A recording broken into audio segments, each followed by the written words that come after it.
Hello বন্ধুরা, কেমন আছেন? আশা করি সবাই খুব ভালো আছেন। চলে আসলাম দুপুরে রান্না বান্না নিয়ে। আজকে আমার শরীরটা খুবই খারাপ, কেননা কালকে এতটাই ঠান্ডা লেগে গেছে, জ্বর চলে এসেছিল রাত্রিবেলায়। তাও দুপুরে রান্না বান্না তো করতেই হবে। তা আজকে বৃহস্পতিবার, নিরামিষ, পটল ভাজা, কুমড়ো ভাজা, আলুর দম, একটুখানি রান্না হবে আর উচ্ছে আলু সেদ্ধ। উচ্ছে আলু সেদ্ধটা আমার হয়ে গেছে আগে থেকে, এখন এক এক করে ভাজাগুলো করে নিচ্ছি। পাশে ভাত বসিয়ে দিয়েছি, ভাজাগুলো আমার সব হয়ে গেছে।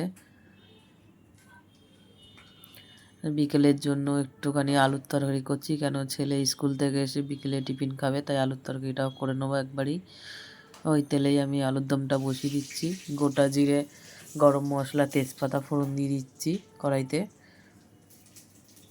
এবার এক এক করে মশলাটা দিয়ে দেবো। আলুর দমের আলুটা আগেই সেদ্ধ করে রেখেছি। টমেটো, কাঁচা লঙ্কা দিয়ে দিলাম।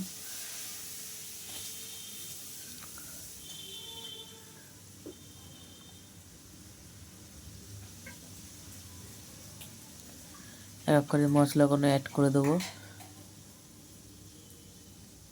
প্রথমেই নুনটা দিয়ে দিচ্ছি টমেটোটা গলানোর জন্য। আমার গলার ভয়েসটা খুবই মোটা, এমনি মোটা, আরও মোটা লাগবে কারণ ঠান্ডা লেগে গেছে। নাক পুরো, দুটো নাক আমার পুরো বন্ধ। আদা বাটা দিয়ে দিলাম। এক এক করে গুঁড়ো মশলাগুলো ওরা অ্যাড করবো।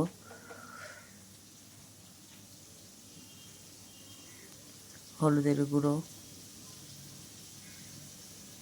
সামান্য অল্প একটু জিরের গুঁড়ো, সামান্য অল্প একটু ধনের গুঁড়ো দেবো, আর কাশ্মীরি লঙ্কার গুঁড়োটা দেবো।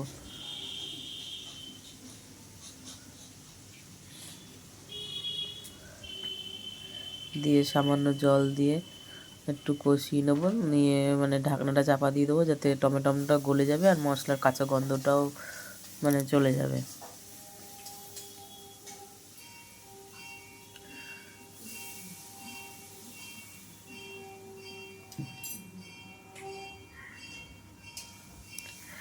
ভালো করে নেড়ে ঢাকনাটা দিয়ে দেবো। আমি পরে সামান্য একটুখানি চিনি দিয়েছিলাম, চিনি দিলে কালারটারও ভালো আসে। নিরামিষ তো একটু মিষ্টি মিষ্টি ঝাল ঝালের সেরকমই করবো তরকারিটা। মশলাটা কষানো হয়ে গেছে, আলুগুলো দিয়ে দিলাম। আলুটা দিয়ে দিয়েছি, আলুটা দিয়ে ভালো করে কষিয়ে নেবো।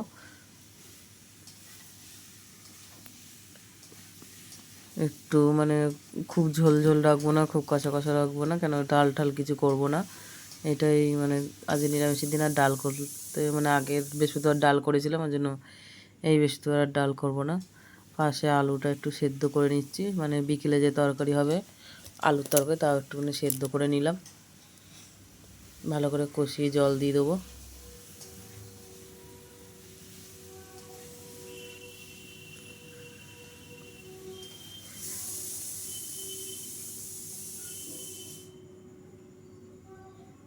আলুটা সেদ্ধ হয়ে গেছে, ভাতটাও বসিয়ে দিচ্ছি, কেন ভাতটা নামিয়ে রেখে দিয়ে আমি আলুটা সেদ্ধ বসিয়ে দিয়েছিলাম।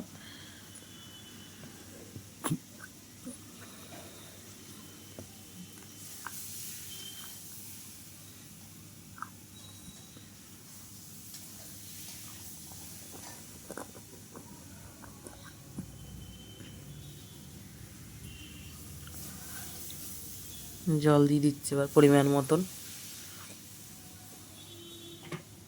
ভেবেছিলাম গরম মশলা, গরম মশলা দিয়ে করবো, তাও দেখলাম না, ধনে পাতা আছে, তাই ধনে পাতা দিয়েই করবো। ওই জন্য ঘিটা আর দেবো না, কেন ঘি আর ধনে পাতা দিলে দুটোর একটারও গন্ধ পাবো না, তাই ধনে পাতাটাই দিলাম, যাতে ধনে পাতার ঘ্রাণটা খাওয়ার সময় পাবো। ওই জন্য ধনে পাতা দিয়েই করলাম। ফুটে উঠলে, ভালো করে ফুটে উঠলে নামিয়ে দেবো ধনে পাতা দিয়ে। ঢাকা দিয়ে দিলাম তরকারিটা। তরকারি মোটামুটি হয়ে গেছে, ধনে পাতা দিয়ে দিলাম। ধনে পাতা দিয়ে নাড়াচাড়া দিয়ে নামিয়ে নেবো তরকারিটা। পাশে ভাতটাও আমার হয়ে এসেছে।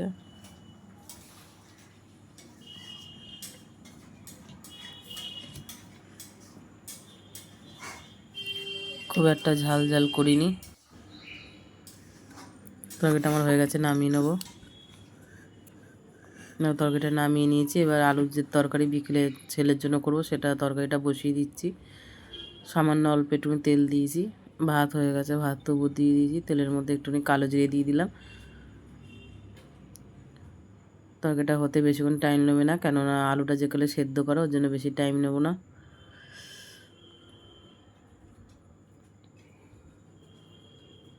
আলুগুলো সব দিয়ে দিচ্ছি এক এক করে। বাটিটাও গরম, মানে প্রেশার থেকে সবে নামিয়েছি, আলুটা খুবই গরম। হাতায় করে তুলে দিচ্ছি, কিন্তু বাটিটা ধরতে পারছি না। ওই জলটাই দিয়ে দেবো। সামান্য একটু নেড়ে চেড়ে, মশলা সেরকম কিছু দেবো না, কারণ ছেলে ঝাল খায় না, তার তো মানে ওর জন্যই 2টো কাঁচা লঙ্কা চিড়ে দিয়েছি। আর সামান্য একটুখানি হলুদের গুঁড়ো দেবো, আর অল্প একটু মিষ্টি দেবো। আমি না মানে লঙ্কার গুঁড়া দেবো কি না মানে দাঁড়িয়ে দাঁড়িয়ে ভাবছিলাম, তাহলে না ঠিক আছে একটুখানি দিই যাতে কালারটা ভালো আসে। ওর জন্য সামান্য একটুখানি দিলাম, মানে পরিমাণ মতো, মানে নামমাত্র একটুখানি দিলাম যাতে কালারটা আসবে। স্বাদ মতন নুন দিয়ে দিলাম, কেন যদি রুটি পরোটা দিয়ে খাওয়া হয় নুনটা বেশি দেবো না, অল্পই নুন রাখবো। একটু নেড়ে চেড়ে জল দিয়ে দেবো, দিয়ে নামিয়ে নেবো। একটু হাতা দিয়ে ঘেঁটে দেবো যাতে আলুগুলো মানে একটু ঘেঁটে গেলে কি ঝোলটা কাই কাই হবে।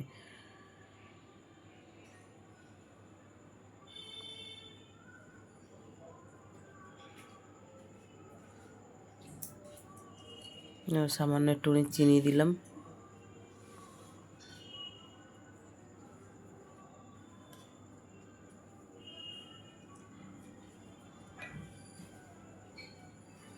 আমার তরকারি রান্না হয়ে গেছে। সব মশলাপাতি কৌটো কৌটো সব মুছে ঢুকিয়ে দিলাম। আমি প্রতিদিন মুছেই ঢুকাই।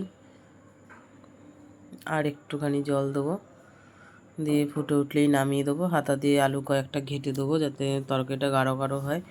ভিডিওটি ভালো লাগলে লাইক, কমেন্ট, সাবস্ক্রাইব করে দেবেন।